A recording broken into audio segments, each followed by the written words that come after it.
पन्ने जवाहरात सब उखाड़ना शुरू कर दिया और भगवान रोक ही ना पाया, कुछ बोल ही ना पाया कि अरे भाई मेरा घर क्यों उजाड़ रहा है, और कुछ नहीं अंधा कर देता। लेकिन कुछ भी नहीं हुआ।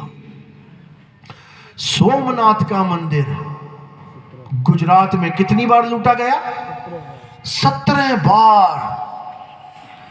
एक बार लुट जाता समझ में आ गया कि भोले शंकर गए होंगे मंदिर छोड़ के कहीं घूमने, पीछे से चोर आए ले गए। एक बार लुट गया, चलो दूसरी बार लुट जाता, ठीक है भोले शंकर फिर कहीं चले गए हो किसी दुखियारे का दुख दूर करने, नहीं पता लगा पीछे से लूट के ले गए।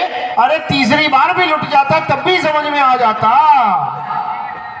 17 बार,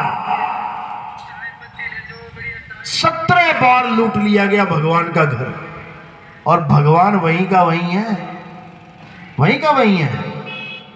कहां है भगवान? मंदिर में। अगर भगवान मंदिर में होता तो एक बार भी लुटने ना देता। मार मार के त्रिशूल ना सारी सेना खदेड़ देता उनकी, लेकिन कुछ भी ना हुआ। 17 बार लूटा गया। आप बताओ एक बार तुम्हारा घर एक बार लुट जाए, खाली हो जाए, अब दोबारा कौन आएगा लूटने? बताओ जरा। तुम्हारा घर एक बार पूरा लूट लिया गया, सब कुछ ले गए, खाली कमरे कमरे बचे हैं, अब बताओ दूसरी बार कौन आएगा लूटने? आएगा कोई? तो दूसरी बार क्यों आए? बचा हुआ माल था। अच्छा, एक बार में नहीं उखड़ा। ये तुम्हारी गलत फहमी है, ये तुम्हारी गलत फहमी है। एक बार लुट गया, उसको दोबारा फिर वैसे ही सजा दिया गया कि भगवान का घर है, लाओ दान चंदा लाओ, लाओ इकट्ठा करके फिर लगा देते हैं। फिर लगा दिया, फिर लूट के ले गए। फिर खाली रह जाता तो आता कोई लूट दे, उसके बाद फिर सजा दिया गया। भाव है भाव, इस भाव के कारण ही लुटा है। अगर कोई ये समझाने वाला मिल जाता कि भाई मत सजाओ इसको, मत इसमें हीरे जवाहरात बार बार लगाओ, 17 बार लगा दिए, 17 बार लुट गया, 18वीं बार लगा देते तो 18वीं बार भी लुट जाता। कोई समझाने वाला नहीं मिला, इसीलिए कबीर साहब कह रहे हैं कि मोको कहां ढूंढे रे बंदे, मैं तो तेरे पास में, ना मंदिर में, ना मस्जिद में, ना काबे कैलाश में, ना मैं जप में, ना मैं तप में, ना एकांत निवास में, और खोजी होए तुरंत मिल जाऊं एक पल की तलाश में। और कहें कबीर सुनो भाई साधो, मैं तो हूं विश्वास में।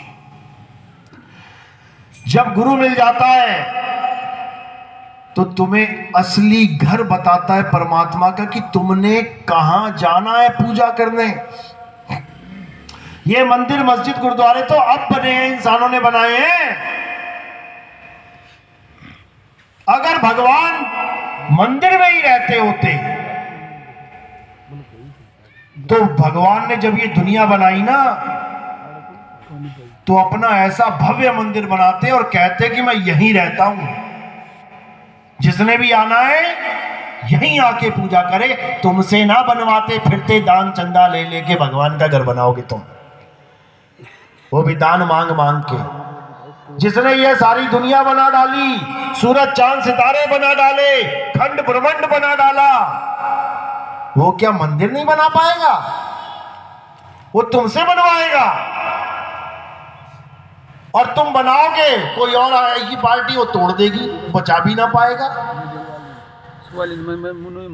क्योंकि तुम्हें समझ में ही नहीं आ सकता कि आखिर भगवान रहते कहां हैं, आखिर हमारे श्री राम रहते कहां हैं, आखिर हमारे कृष्ण जी रहते कहां हैं, आखिर वो माता रहती कहाँ है? हनुमान जी ने संकेत दिया था लेकिन कोई समझ ही नहीं पाया।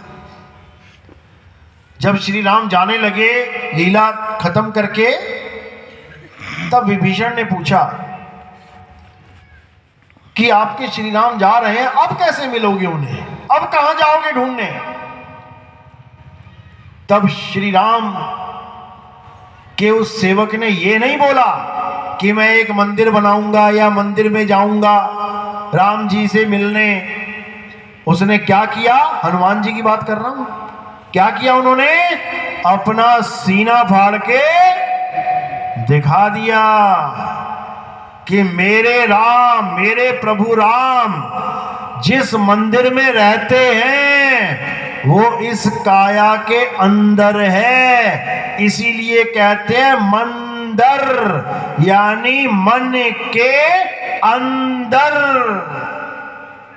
वो भगवान मन के अंदर रहता है लेकिन काया रूप में। अब काया से परे जो वो है वो कहां रहता है, उसको भी जानना पड़ेगा। वो कहां रहता है उसके लिए कबीर साहिब क्या कह रहे हैं? ज्यों तिल माही तेल है और ज्यों चकमक में आग, तेरा साईं तुझ में है, जाग सके तो जाग। कि अगर तुम अपने परमात्मा को ढूंढना चाहते हो तो मेरे भाई तुम्हें अपनी आत्मा के अंदर उस परमात्मा को ढूंढना पड़ेगा। गुरु ग्रंथ साहब में भी दर्ज है ये वाणी, आत्म में राम, राम में आत्म, चीनस गुरमुख विचारे। कि अगर तुम्हें असली राम चाहिए वो तुम्हारी आत्मा में रमण करता है। इसीलिए बोला गया तुझ में राम, मुझ में राम, सब में राम समाया, सबसे कर लो प्रेम जगत में, कोई नहीं पराया। वो राम हिंदू में भी है, वो राम मुसलमान में भी है, वो राम सिख में भी है, वो राम ईसाई में भी है। लेकिन कौन सा राम? अभी सारे लोग एक राम को जानते हैं। कबीर साहब कहते हैं राम